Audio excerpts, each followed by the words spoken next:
I flew thousands of miles to tell my husband I was pregnant. But when I opened the apartment door, I froze. My husband was in bed with another woman. If it were you, standing there, watching the man you call husband shielding his mistress from your own eyes, would you feel pain, anger, or laugh like I did? Leave a comment below. I'll read them all. Because maybe, in your story, I'll find a piece of my own. Seeing Daniel, my husband, lying in bed with a strange woman right before my eyes, I was still too stunned to speak. Even though the moment I stepped into this apartment, I already had a feeling. A pair of unfamiliar red high heels was placed neatly by the door, burning like a challenge. On the shoe rack, a designer leather handbag dangled, unfamiliar and expensive. Maybe they heard the door open, because the sweet laughter from the bedroom suddenly cut off. I walked toward the bedroom, door wide open. Daniel was lying there, back resting against the headboard, cigarette between his fingers, ash falling into the tray like gray-white bits of every lie he ever told me. He wore a white shirt, unbuttoned, hair messy, but his eyes were cold, indifferent. The girl curled into his chest, wrapped in a thin blanket, only her long hair and bare shoulders visible. She didn't dare look at me, eyes cast down, avoiding, as if my stare could burn. But I didn't care about her. She wasn't the one I once trusted, once loved, once believed would walk through the years beside me. Daniel lifted his head, met my eyes with a terrifying calm, like a lake with no ripples. He stubbed out the cigarette slowly, lazily. "Why are you here?" His voice was hoarse, not from panic, but from inconvenience, like I was some uninvited disruption. "Why didn't you call first?"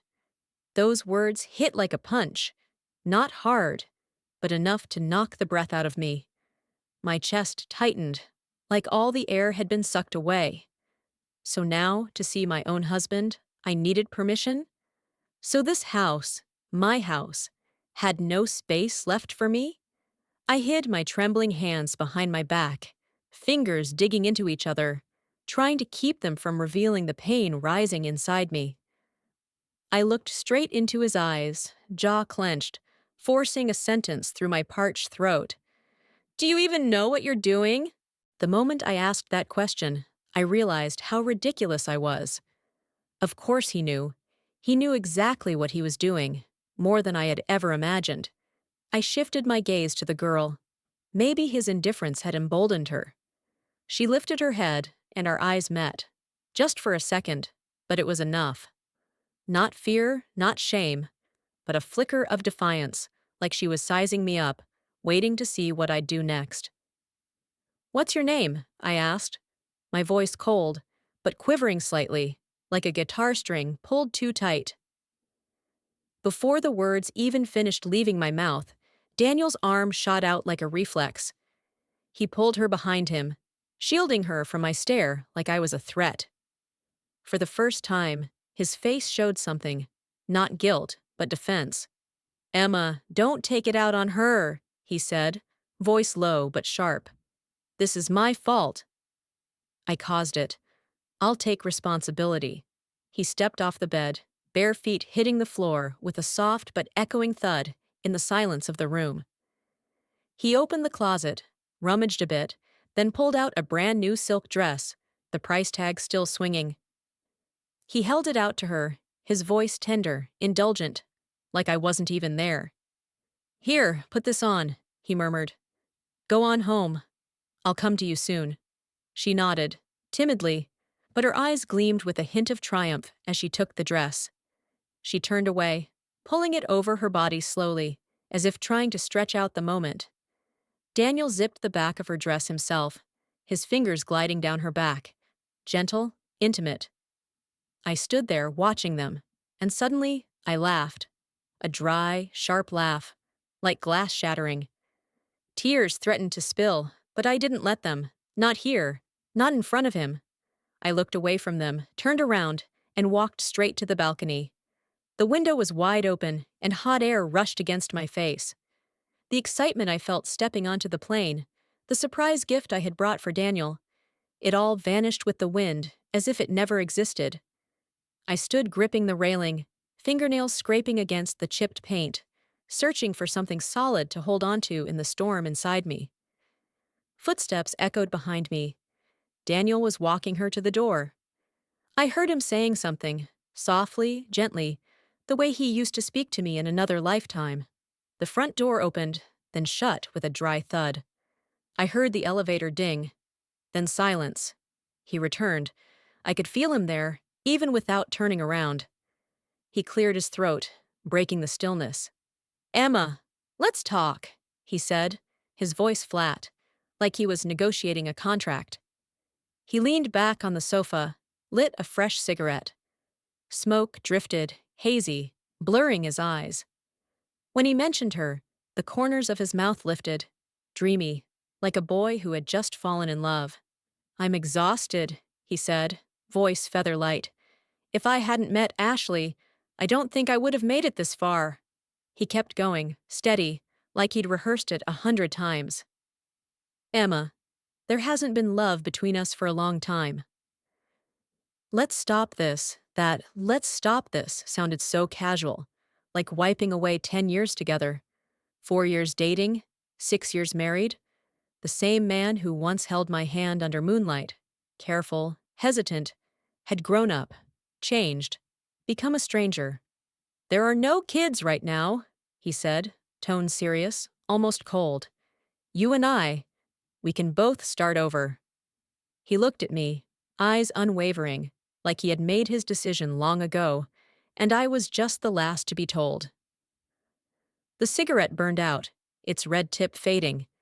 He stood, picked up his car keys. Before stepping out the door, he glanced at me, briefly.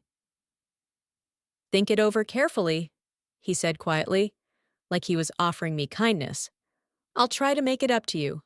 Act 3. Daniel left, and the sound of the door closing echoed. Dry, hollow. I stood still in the living room, for a long, long time, as if my feet were nailed to the cold wooden floor. I didn't sit on the sofa. It felt dirty, tainted by the smell of cigarettes, by her presence, by the way Daniel had leaned against it, smiling dreamily when he mentioned Ashley.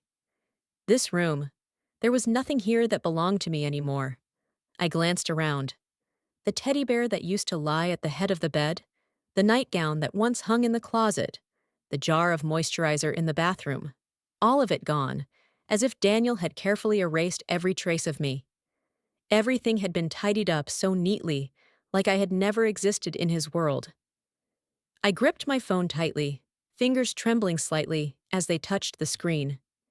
The voice recording was still there, capturing every word he'd said, every sound of betrayal. I turned it off, then raised the phone and took a few photos.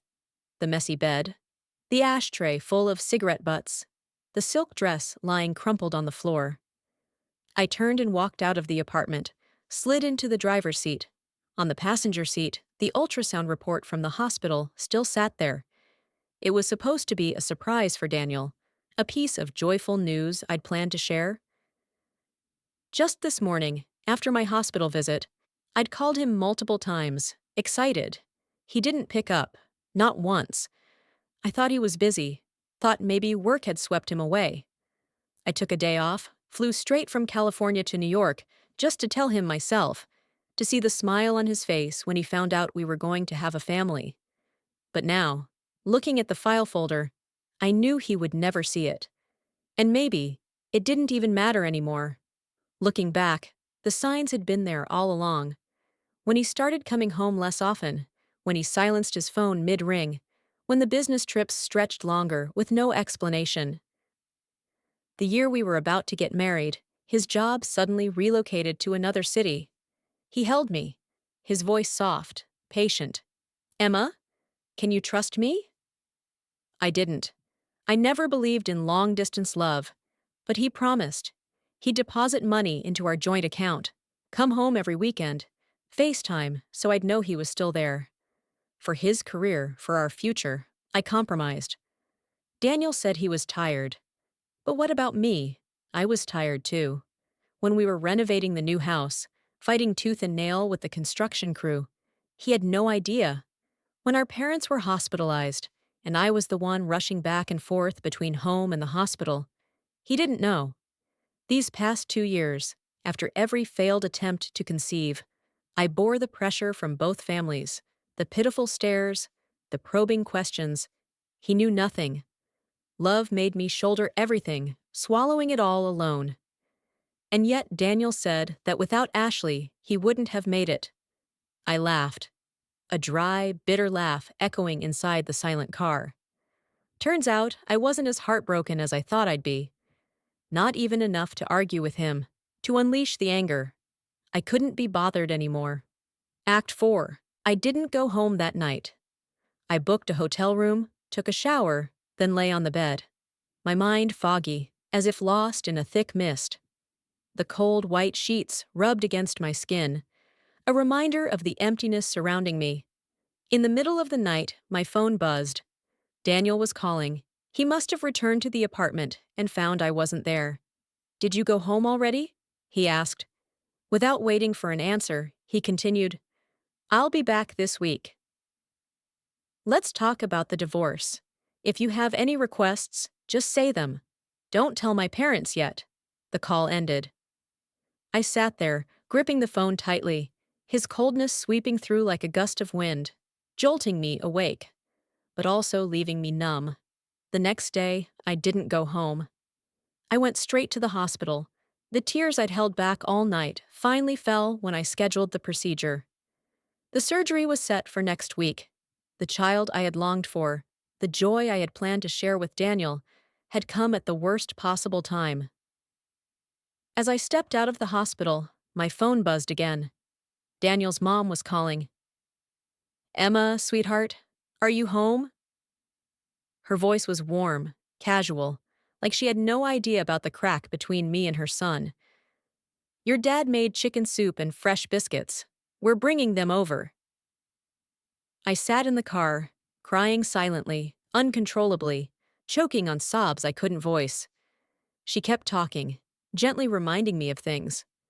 I took a deep breath, trying to steady myself, and whispered, "Okay, thank you." When I got home, John and Mary Thompson were already busy in the kitchen, the smell of chicken soup filling the space. I greeted them briefly, then slipped into the bedroom. How hard could long-distance love really be? Daniel's father had been in the military, and his mother raised him alone for years while he was away. How did they manage? I asked myself, but no answer came. After they left, I curled up on the sofa, my eyes drifting across the room. Daniel's words from the night before rang out again, each sentence hitting like a hammer to the chest. "Emma, it's not that I changed, it's that we both did," he said flatly, like it was an undeniable truth. "You're so calculating now. It's suffocating. But Ashley's different. She's sweet, innocent. A cupcake makes her happy for half the day." I nearly laughed in disbelief, but all that rose up was bitterness. Calculating? I won't deny it. Through 4 years of college, we lived off my stipend. His father was in the military, money was tight, but love is expensive. I saved every penny, fulfilled all his wants. After we married, it was Daniel who suggested we use a joint account. Rent, car payments, gifts. I tracked every cent, thinking it would help us build a better life. But reality slapped me in the face. Daniel said he once loved me, but once was all it ever was. Something had crept in and spoiled our love.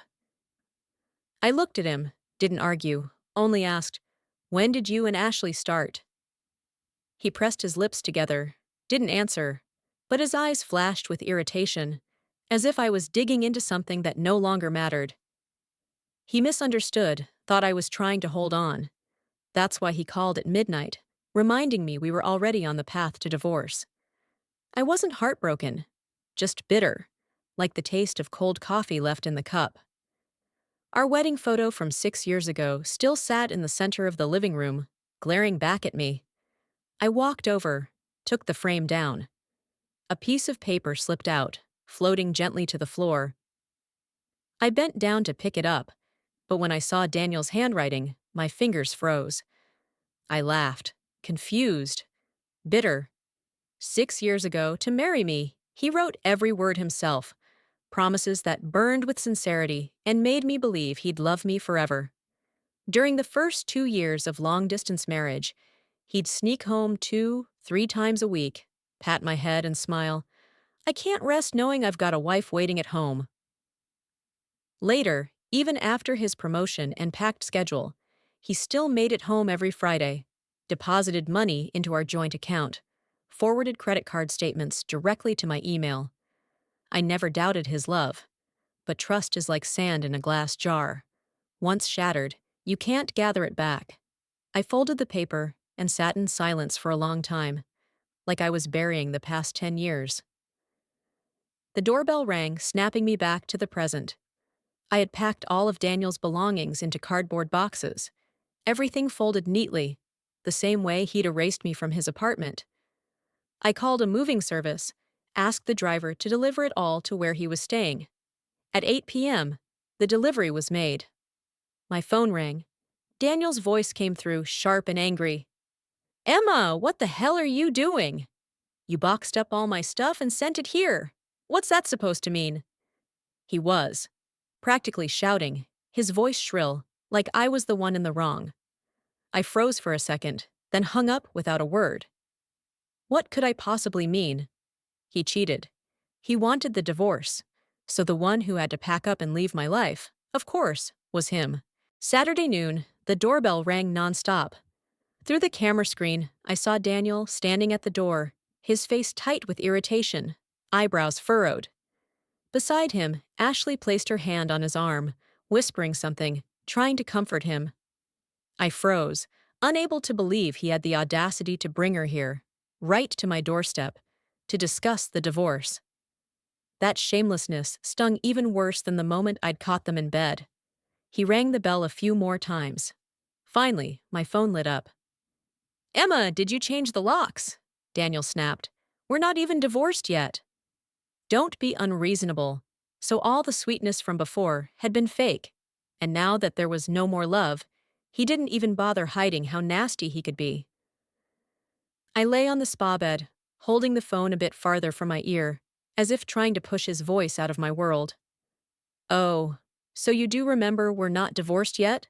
I replied, voice cold, sharp. The first time I'd ever spoken to him like that. "And yet you brought the woman you're seeing here. What exactly is that supposed to mean?" My best friend lying beside me gave me a thumbs up, eyes glowing with approval. On the other end of the call, Daniel went silent, clearly at a loss for words. On the camera feed, I saw him turn off the speaker, eyes flicking up to meet the door camera, like he knew I was watching. Ashley gently tugged at his sleeve, her face pale. He raised the phone to his ear again, this time sounding more annoyed. "Emma, you don't have to say things like that." "Ashley isn't a mistress," I laughed, a dry, mocking sound that rang out in the quiet spa room. I didn't bother arguing. Instead, I told him to meet me at the nearest coffee shop. My best friend offered to come, but I shook my head. "It's okay," I said, soft but firm. "It's just a divorce, after all." Daniel parked on the side of the road. Ashley didn't get out. She sat in the passenger seat, leaning close to the window, her eyes scanning the cafe and landing on me. Just for a second, but it was enough for me to see the anxiety in her gaze. Then she looked away, and the window slowly rolled up, as if to hide her from me. Daniel walked in, his gray dress shirt crisp, his face expressionless. He sat down across from me and slid the divorce agreement across the wooden table. Quick, businesslike, like finalizing a transaction. "Take a look," he said evenly. "If you're not happy with anything, tell me. I'll have the lawyer revise it." I glanced through the document. Dense words, cold tone, reason for divorce, irreconcilable differences, assets split 50-50. I pushed it back toward him and looked straight at a face that was once so familiar, now no more than a stranger's. No trace remained of the man who used to hold my hand and promise forever. I took a sip of coffee, the bitterness sinking down my throat, and after a long pause, I asked quietly, "Do you remember what you promised me before we got married?" He answered instantly, without hesitation. "Emma, I really don't love you anymore." His voice was steady, but his brow tightened, fingers tapping nervously on the table like he was holding something back. "Can we just separate peacefully? At least for the sake of 10 years together, let's not make this harder than it has to be." "Make it harder?" I laughed, shaking my head. "Daniel, I never made things hard for you," I said. "I just want to know, do your words still mean anything? If not, then surely the paper you wrote still does, doesn't it?" He froze, his eyes narrowing. "What are you getting at?" I pulled out a copy of the letter that had fallen from our wedding photo frame and slid it in front of him. Those handwritten lines, bold strokes from 6 years ago, now looked like an accusation. "I'm not showing you the original," I said, my voice calm but firm. "But based on what you wrote, this car, the house, and all our savings, they're all mine." He stared at the paper, his face slowly flushing red, veins pulsing at his temples. He jumped up, the chair scraping loudly against the floor. "Emma, do you even hear yourself?" he growled, each word bitten out. "You and your damn calculations. I'm sick of it." I should have been hurt, but I wasn't. What I felt was a strange sense of relief. "Daniel, this isn't about being calculating," I said, locking eyes with him. "This is about being responsible for what you said and for what you did." He made that promise. If he betrayed me, he'd walk away with nothing. And now he calls that calculating? He rubbed his forehead, silent for a long while before muttering, "Emma, this is exactly why I stopped loving you. Ashley would never act like this. She knows how to yield and adapt." He stormed out, his footsteps heavy, leaving me sitting there, watching his retreating back through the cafe window. I laughed. Laughed until tears streamed down my face. Yield and adapt? It's not that I didn't know how. I knew all too well. And that's exactly why, when I saw that love and marriage had rotted to the core, I chose to walk away before it was too late. 6 years ago, when Daniel wrote that commitment letter, he never imagined it would turn out to be the bullet aimed at himself. But now it was, pointed directly at him. And the way his expression twisted in panic, it was almost funny. He could chase after his dazzling love story all he wanted. I had no objection. But me? I just asked that he honor what he once promised, the very words that made me believe our love would last forever. He had no right to object. Leaving the cafe, I went to the lawyer's office, the one my best friend had recommended, a small building with frosted glass doors and a gleaming brass sign. I didn't have much evidence of Daniel's affair, just a voice recording, a few photos, and that old written promise. But I didn't want to drag it out with him. I just wanted to end it, clean and final, the way he had ended our 10 years. In the office, sunlight streamed through the window, lighting up the glossy wooden desk. The lawyer, young and about my age, sat across from me, his thin-rimmed glasses sliding slightly down the bridge of his nose as he listened to the recording. "I played it." Daniel's voice came through, dry, devoid of guilt, talking about the first time he met Ashley, how she drew him in, how he no longer had to pretend to love me. Every word felt like a knife, not because it hurt, but because it confirmed that the love I had once believed in had died long ago. The lawyer frowned, fingers tapping lightly on the desk, eyes focused, but he said nothing, just listened. I slid the written commitment toward him, a copy of the page that had fallen from our wedding photo frame. He picked it up and skimmed it, his brows gradually relaxing, the corners of his mouth lifting into a faint smile. "Let's give this a try." "The case isn't too complicated," he said with quiet confidence. "The opposing party already admitted to infidelity and even offered compensation. This pre-marriage agreement is essentially a loyalty contract, He placed his own fingerprint here, didn't he? I nodded. Yes. He pressed it himself on our wedding day. My voice was steady, but the memories tore open, flooding back in waves I couldn't stop. 6 years ago, Daniel and I had just graduated, and our love burned so brightly. We just wanted to be together forever. We sat down with both families to talk about the wedding. Everyone wanted a grand celebration, but I declined. We don't need that, I told my parents, my voice soft but firm. Just something simple and warm. We'll cover the costs ourselves. I just wanted both families to be happy, without financial pressure. I trusted Daniel, believed our future would be radiant, that no one would ever change. I never touched a cent of the wedding fund. Quietly, I returned all of it to John and Mary Thompson, Daniel's parents. He was moved, eyes glowing, as he held my hand and whispered that I was the most incredible woman. On our wedding day, in front of all our guests, he solemnly wrote that commitment. His pen glided across the paper, the handwriting bold and confident. He said that maybe he couldn't give me a wealthy life just yet, but he would try. He said his future would always include me. He said everything he had would also be mine. When I got home, John and Mary Thompson were already waiting at the door. They rarely visited on weekend evenings, and my heart sank with a sudden uneasy feeling. I quickened my pace, trying to force a smile. Mom, Dad, what brings you here? Have you been waiting long? I hurried to take the bags from their hands, the scent of homemade cookies drifting from the paper bag, mingling with the smell of yogurt and fresh fruit. I opened the door. The passcode had already been changed. Mary Thompson looked at me, hesitation in her eyes, her lips pressed tightly together, like she was weighing something. It took her a while before she finally spoke, her voice soft but sharp. Emma, are you hiding something from us? I froze, my hand tightening around the bag handle. Even though Daniel and I were on the verge of divorce, we had agreed not to tell either side of the family until everything was settled.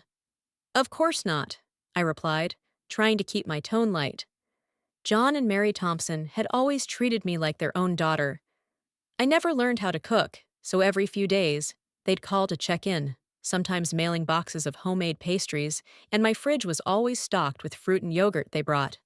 Before, every call with them was full of laughter. I'd joke to make them smile, tell silly little stories. But today, sitting on the sofa, facing their searching gazes, I wanted nothing more than to run. Marriage isn't just between two people. Neither is divorce. Mary Thompson spoke up, her tone gentle but firm. Did Daniel and you get into a fight? A pregnancy is something important. Why didn't you tell us?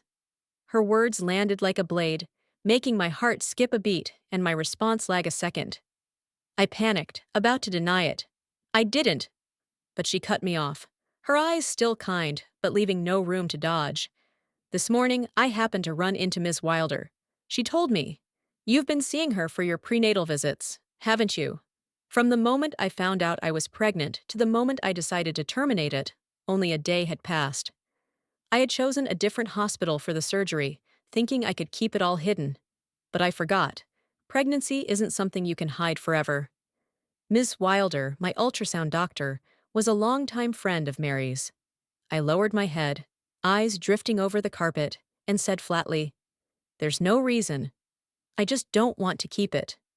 The words were light, but they weighed on my chest like stone.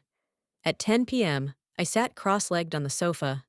John and Mary's eyes locked on me, their expressions dark. They had driven over the moment they found out I was pregnant. The joy that should have been radiant now, clouded by something heavy.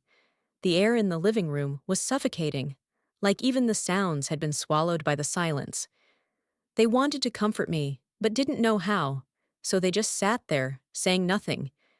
Maybe they'd already guessed something was wrong between me and Daniel, but didn't dare ask. Mary finally broke the silence, her voice soft. "Emma, did Daniel argue with you?" "I'll call him right now," she dialed, her finger trembling slightly, eyes determined. I didn't stop her. I just sat there, gripping the edge of my sleeve, waiting. The phone rang for a long, long time. Then a sweet female voice answered on the other end. Mary flinched. The phone slipped from her hand and hit the carpet with a heavy thud. The screen stayed lit, showing the call was still connected. I glanced at it, the corner of my mouth curling into a bitter, mocking smile. Well done. I didn't even need to explain anymore. Daniel, like me, had memorized all our family numbers. No contact name needed. Ashley's voice rang out, clear, unmistakable, just like those red heels that day. Bold, glaring, undeniable. John shot up from the sofa and stormed out of the room, shoulders tense like he was holding back rage. Mary scrambled to pick up the phone, looked at me, her eyes full of shock, then chased after him. I was left sitting in the living room, alone with my own parents, their expressions growing darker by the second, as if the truth had just shattered open in front of them. I shrugged, suddenly feeling strangely relieved, as though an invisible weight had been lifted. The surgery is scheduled for next week, Wednesday. John and Mary Thompson flew out that very night to the city where Daniel worked, as if their anger and disappointment had pushed them past the point of hesitation. I pictured them standing in front of him, voices sharp, eyes heavy, probably giving him the scolding of a lifetime. Proof of that came at 4 a.m. when my phone rang. Daniel's voice exploded through the speaker, full of rage. Emma, now I see just how disgusting you really are. All this time you couldn't get pregnant, and now, right when we're getting divorced, you suddenly are? What a coincidence, huh? Are you doing this just to get more money? You really are shameless. He was nearly shouting, every word like a stone hurled at me. Let me make this clear. I will divorce you. I leaned back on the sofa, my breathing slowed, and my finger slid over the speaker button. His voice vanished, swallowed by silence. I ended the call and let the phone fall softly onto my lap as the screen faded to black. He was right. After all this time, I had never gotten pregnant. And now, of all moments. I placed a hand on my stomach, the ache spreading, not because of Daniel's accusations, but because of the child I never had a chance to tell him about. I wasn't heartbroken over his betrayal. Love, it turns out, is that fragile. But this child, the joy I had once been so eager to share, had now become a deep, unhealing wound. Turning my head, I saw my parents standing in the hallway outside my bedroom, their faces filled with pain, as if they had heard everything. My mother's shoulders trembled. My father stood frozen, gripping the doorframe. I couldn't sleep, and neither could they. Mom came over, gently sat beside me, her warm hand soothing my shoulder, her voice soft but choked. It's okay, sweetheart. Next week, we'll go to the hospital with you. And when you're feeling better, we'll take you on a trip. You've always wanted to travel, haven't you? I nodded, eyes burning, tears rolling down silently. In the end, only my parents had stayed by my side, unchanging, like a warm light in the middle of a storm. My phone rang again. Mary Thompson. Her voice was hoarse, broken up by sobs. I'm so sorry, Emma. Just this once. Could you forgive him? On the other end, I could hear John Thompson yelling, scolding Daniel. But I only smiled, bitter, faint.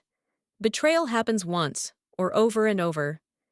Daniel never needed my forgiveness. What he wanted was love, not from me, but from Ashley, from what he called innocence, purity. The next morning, the quiet living room suddenly felt crowded when Daniel came back, dragged there by John and Mary. I stepped out of the bedroom just in time to lock eyes with him. There was no warmth in his gaze anymore, only contempt, cold like the eyes of a stranger. He stood by the entrance, shoulders stiff, facing his own parents. John pointed at him, fuming. What were you thinking, huh? Daniel, do you have to disappoint us to this degree? Mary, eyes glistening with tears, hit him on the shoulder again and again, her hands shaking. Say something, Daniel. But when Ashley's name came up, his eyes flickered, lips tightened, and he finally said, Ashley isn't the one who ruined this. Mom, watch how you talk about her. I sat on the sofa, arms folded, watching the scene like a sad little play. I never imagined 10 years together would end in such unfamiliarity. I spoke up, my voice flat, slicing through the tension. Mom, Dad, you should go home. I'll handle the divorce directly with Daniel's lawyer. I raised a hand, stopping John and Mary's anger, my eyes steady, even as exhaustion hollowed me out. After all that yelling, I was tired. They should be too. I stood up and walked straight into the kitchen. The warm scent of pumpkin soup filled the air, pulling me back to happier days. My parents, after a long night, seemed calmer. They acted like nothing had happened, bustling around the kitchen as usual. Dad gently lifted the lid of the pot, steam rising, then turned to me with a soft smile. Hey, I made you pumpkin soup and toasted bread. Your favorite, and Act 9. There's nothing noble about infidelity in marriage. I didn't make a scene, didn't let the whole world know. And that was the last bit of respect I chose to give the 10 years I'd had with Daniel. But he clearly didn't value it. He denied the commitment letter he had written himself. The negotiation between him and my lawyer became strained, difficult. I had just finished the surgery, my body drained, my mind blank, lying in a hospital bed. My phone buzzed. My lawyer calling, his voice steady but clearly frustrated. He doesn't want to settle, Emma. He insists the commitment letter isn't legally significant. I clenched the phone. My breathing slowed. If he won't settle, then take it to court, I said, voice cold and firm. I'm not backing down.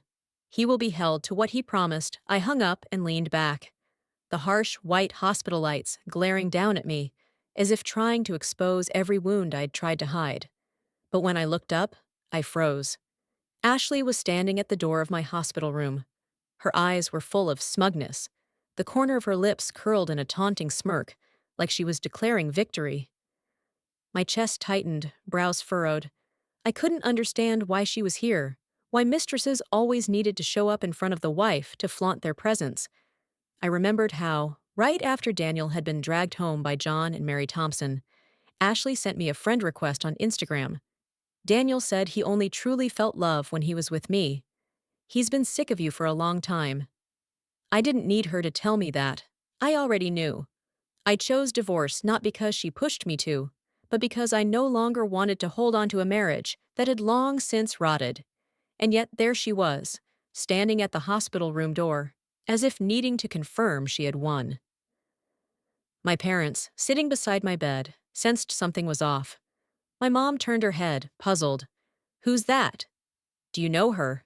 I looked at Ashley, then shook my head, my voice low but clear enough to carry through the room. Not really.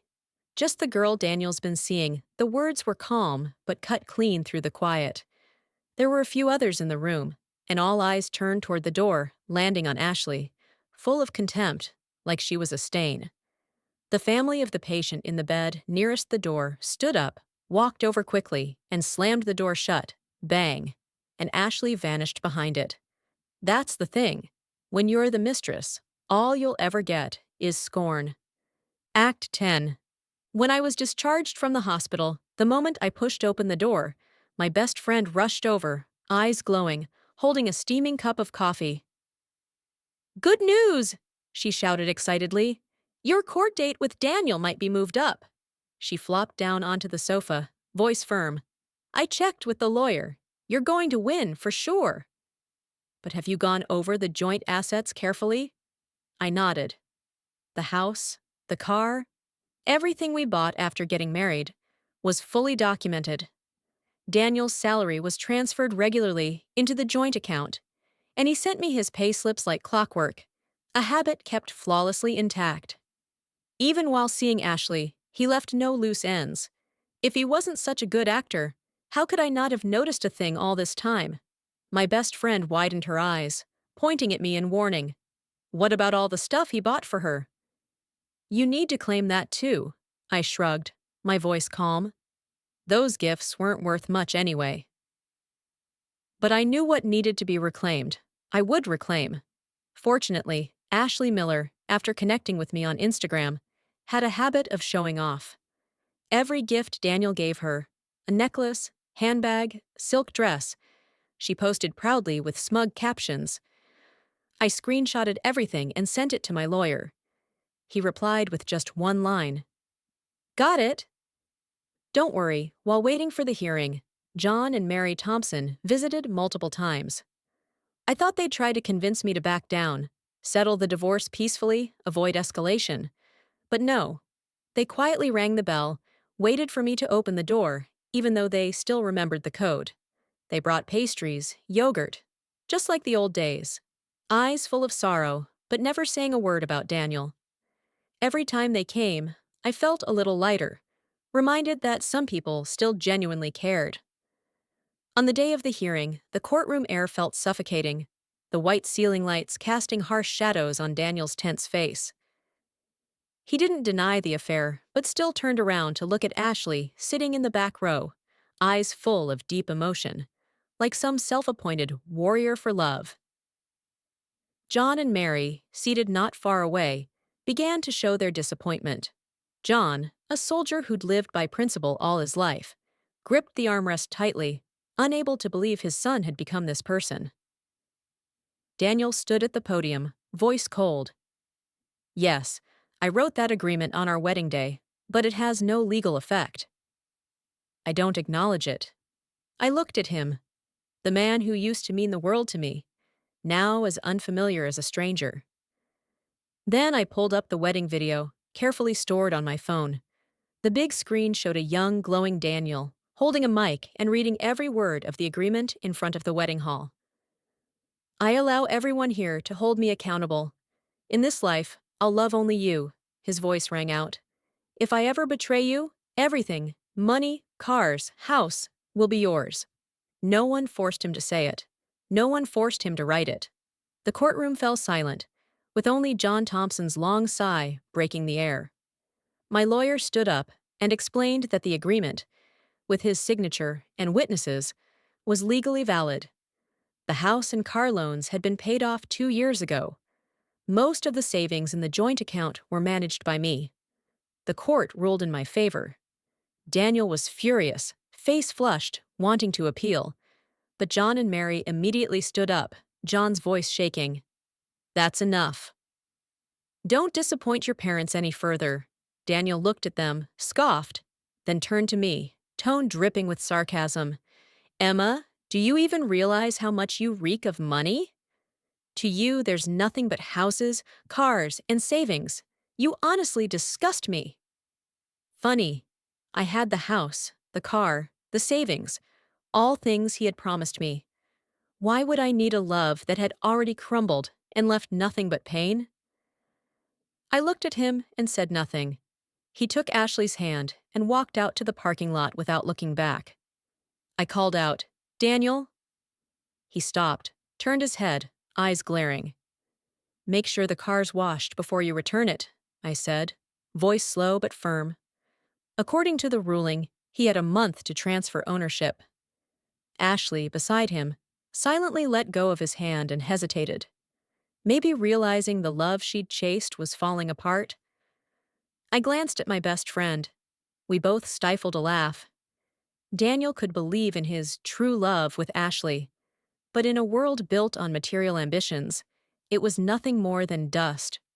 The court ordered him to return the gifts he gave Ashley, and he begrudgingly agreed to compensate. I didn't argue further. I simply pulled out my phone and scrolled back to one of Ashley's messages. Without love, marriage is just dust. It's bound to fall apart, my best friend laughed so hard she nearly fell over. She was right. Love without financial grounding is just dust, and Daniel's love crumbled faster than we imagined. I heard Ashley had a few fights with him afterward, even threatened to break up when she realized she got nothing from the ruling. Daniel dragged it out to the last possible day before completing the transfer of the house and car. The divorce was finalized on an early morning, as the first light of day slipped through the office window, shining over the desk covered in signatures and official stamps. Daniel stood there, near the doorway leading to the hall, his leather shoes polished to a shine, but his shoulders slightly slumped. He hesitated, hands in his pockets, eyes glancing at me, then at the floor, then back to me. Finally, he spoke, his voice hoarse, hesitant, like he was afraid of something. If I said, "I regret it, would you forgive me?" He looked up, eyes glinting with a faint flicker of hope.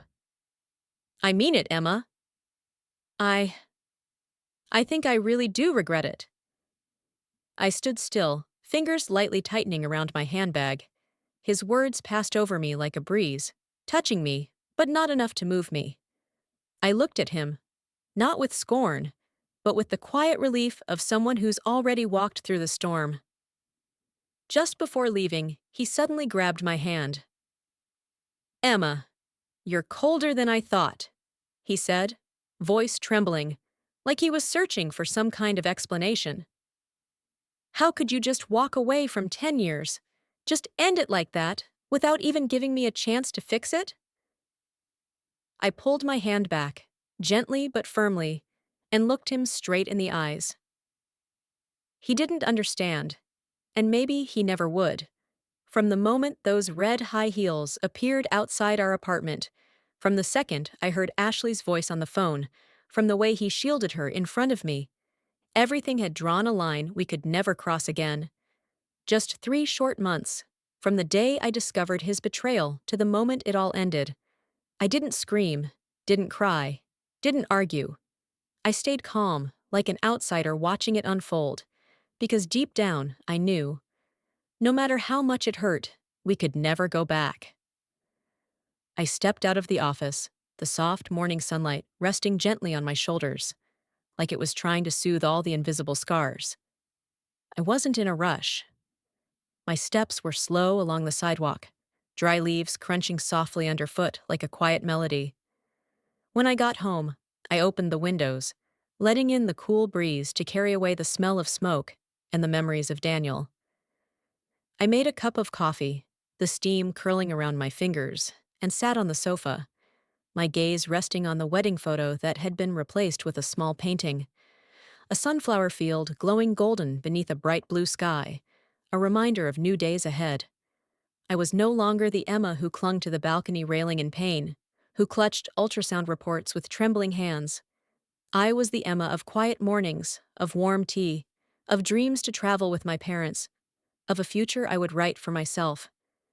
Love may scatter like dust, but me, I had found myself again, as free as the breeze drifting through the open window, gentle, but unstoppable.